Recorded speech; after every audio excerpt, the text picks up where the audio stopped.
পরিবারের সাথে এবার দেশে ঈদ উল ফিতর উদযাপনের পর ইউএস বাংলা প্লেন যোগে ঢাকা থেকে জিদ্দাতে ফিরতেছিলাম। জানালার পাশে বসে মহান সৃষ্টিকর্তার সৃষ্টির অপরূপ সৌন্দর্য মেঘরাজির দৃশ্য উপভোগ করছিলাম আর চিন্তা করতেছিলাম, এই মেঘমালা থেকেই তো মহান রব আমাদের জন্য বৃষ্টি নাজিল করেন, জমিনকে করে দেন উর্বর, পরিবেশকে করেন শান্তিপূর্ণ। আমি 2016 সালের শেষ অবধি থেকে এ পর্যন্ত প্রায় দীর্ঘ 10 বছর দেশের বাইরে অবস্থান করতেছি। এই সময়গুলোতে যাতায়াত মিলিয়ে আমার প্রায় 25 বার প্লেন জার্নি করার সৌভাগ্য হয়েছে, আলহামদুলিল্লাহ। তবে এবারে জার্নিটি ছিল অনেকটা ভয়ানক, কেননা আমাদের প্লেনটি প্রায় 5 থেকে 6 বারের মতো ঝড় এবং বেশ প্রতিকূল আবহাওয়ার মধ্য দিয়ে অতিক্রম করার কারণে এত বেশি পরিমাণ ঝাঁকুনি খাচ্ছিল, একবার উপরে উঠে যাচ্ছিল, আবার নিচের দিকে নেমে যাচ্ছিল।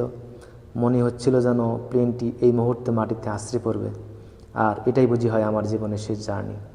অ্যালাউন্স করে বারবার সিট বেল্ট পরে সিটে বসে থাকার জন্য ঘোষণা দেওয়া হচ্ছিল। ঠিক এমন তো অবস্থা আমার খুব করে মৃত্যুর কথা মনে পড়ছিল, কেননা মহান আল্লাহ পাক বলেছেন, কুল্লু নাফসিন যায়িকাতুল মাউতি সুম্মা ইলাইনা তুরজাউন। প্রত্যেকটি প্রাণীকেই মৃত্যুর স্বাদ গ্রহণ করতে হবে, অতঃপর তোমরা আমার কাছেই ফিরে আসবে। আইনামা তাকুনু ইউদরিকুমুল মাউত। তোমরা যেখানেই থাকো না কেন, মৃত্যু কিন্তু তোমাদেরকে পাকড়াও করবেই। বিধায় আমি সহ আমাদের সকলের অবশ্যই উচিত হবে মৃত্যু আসার পূর্বে মৃত্যুর জন্য সঠিকভাবে প্রস্তুতি থাকা।